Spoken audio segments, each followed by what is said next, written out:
So, here we are, Monday morning yet again, and we're going to talk about Brendan Rodgers yet again. We've featured him so many times here, it honestly feels like we're picking on him. But he gives us so many opportunities. Look at the post-game rant of his own. He's even breaking into this sphere, complaining that they're out to get him. Well, of course some people are out to get you, Brendan. You're the manager of Liverpool. Okay, we understand the disparity right now between City and Manchester United and Chelsea and yourselves. But maybe if you got into the top four, then that disparity would no longer be there. But you really aren't doing yourself any favours. I think all Liverpool fans are looking for is signs of some progress, some better performances, and bearing in mind the money you've spent, some better performances from these supposedly superior players. I mean, one thing I thought was very telling is you're saying, well, look, we have Daniel Sturridge back and we score 3 goals. The last time that happened was the last time Daniel was in the team. We need that extra quality. Then what was the £32 million you spent on Christian Benteke? If there's no quality for £32 million, then I don't know why you bought him in the first place. It's absolutely terrible. I mean, you send Gary McAllister out after the Carlisle game, who tells us that after watching 120 minutes of Liverpool toiling to draw with Carlisle and then scrape through on penalties, that Brendan is in the dressing room and he's delighted. Really? I don't think anybody else at Anfield was delighted. It is simply Brendan Rodgers and his random tactics generator. It sounds like the new J.K. Rowling novel. We've gone back to 3 at the back again, which was apparently so successful last year, I'm told. But if that was the case, then why did you move away from it again? Liverpool are going absolutely nowhere under Rodgers. Ancelotti and Klopp are waiting in the wings. For some reason, Brendan, I actually quite like you, and I somehow, I'd like you to succeed, but I just don't see it happening. And at some point, I think someone's just going to have to put you out of your misery. Now, I'll tell you what else is really getting my goat, and that's the lack of quality at the top of the Premiership. The football on offer is absolutely terrible. I'm reading again about how Arsenal are world beaters because they beat Leicester 5-2 away. Okay, fair enough. In isolation, it's a decent result. But let's be clear. Leicester are going to finish bottom half of the table, and Arsenal conceded 2 goals. There was over 40 chances, and they certainly weren't all to Arsenal. As soon as Arsenal come up against a decent team, they're going to get ripped apart. I mean, look at them. They're the only team that couldn't score against Chelsea this season. The first time they come up against a decent side, admittedly in poor form, they get beat.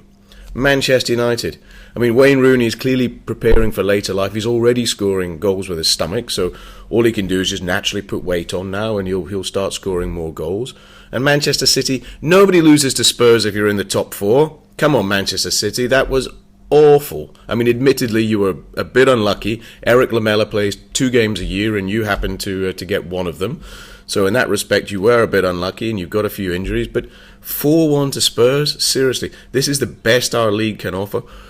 The Premiership is back in Europe this week. It is tin hats time. Let's batten down the hatches and just expect the worst. Now, another thing I'm really upset about is the scheduling of the Premiership matches. Now, I understand that everyone has to have the time in the sun, and there's a requirement for each team to play at a certain time, at least once a season or whatever it may be. But this weekend was just appalling. All everyone's doing is raving about how many goals there were on Saturday. But of course, 5 of those games were kicking off at the same time. You can only watch one at a time. So what did I get? I got a bit of Spurs and Manchester City.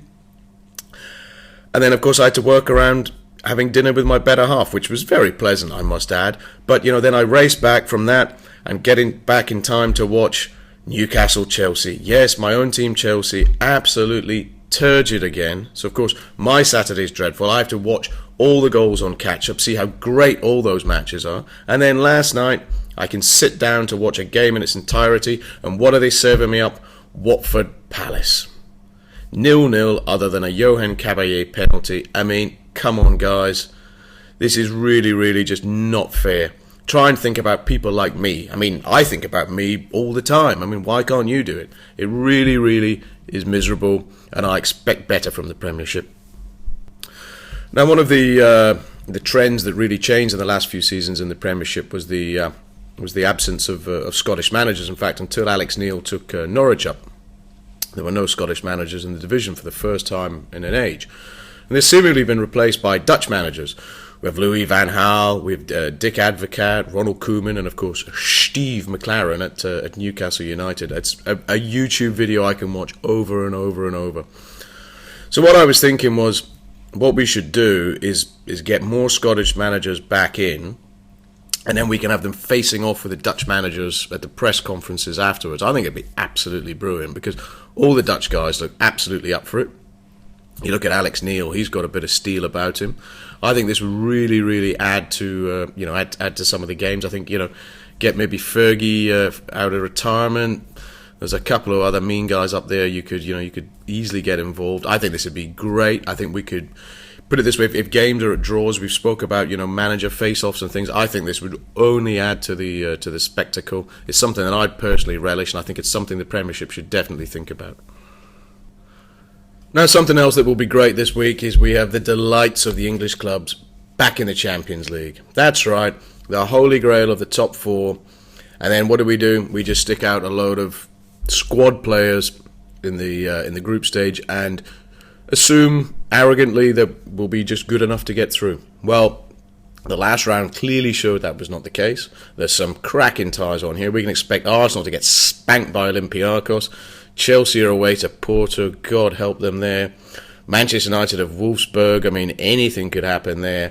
And I fancy City to get trounced by Borussia Mönchengladbach. Sorry, easy for me to say. And then, of course, on Thursday, we have the delights of Spurs and Liverpool in the Europa League. They'll have done no scouting whatsoever. They're both going to get hammered as well. I'm going for 6 English clubs to get beaten. It's going to be an absolute coup and buster.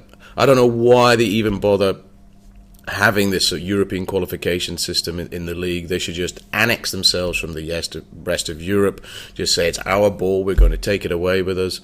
Because it's the most pointless exercise of all time. We're now bleating as well that we're going to lose this place on the coefficient to Italy. But seriously, they don't even care. I mean, Arsenal rested Petr Cech after 4 games of the season away to Zagreb. I mean, Liverpool last year, the first time in the Champions League for how long? And they put out the B team, in the Bernabeu. English clubs need to start taking this competition seriously. Both competitions, the Europa League as well, because it's a fine competition. They should start respecting their opponents, respecting the continent as a whole, and seeing it as no lesser than the Premier League. It's an absolute disgrace how they approach European competition, and I'm looking forward to seeing everyone get thrashed.